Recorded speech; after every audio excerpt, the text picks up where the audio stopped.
Hello বন্ধুরা, আমার চ্যানেলে তোমাদের সবাইকে স্বাগত। দেখো, আমি এখন রিক্সা করে যাচ্ছি বন্ধুর বাড়ি। তো পৌঁছে গেছি বন্ধুর বাড়ি, এই বারান্দায় দাঁড়িয়ে রয়েছি। আমি দুপুরবেলায় চলে এসেছি এদের এখানে আজকে করব লাঞ্চ। এই হচ্ছে একটা বেডরুম, এটা আরেকটা বেডরুম পাশে।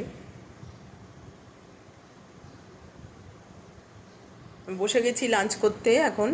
বাসন্তী পোলাও, মাটন কষা, চিংড়ির মালাইকারি, ভেটকি পাতুরি আর রয়েছে স্যালাড। লাঞ্চ সেরে বিকেলবেলায় আমরা চলে এলাম একটু সিটি সেন্টার।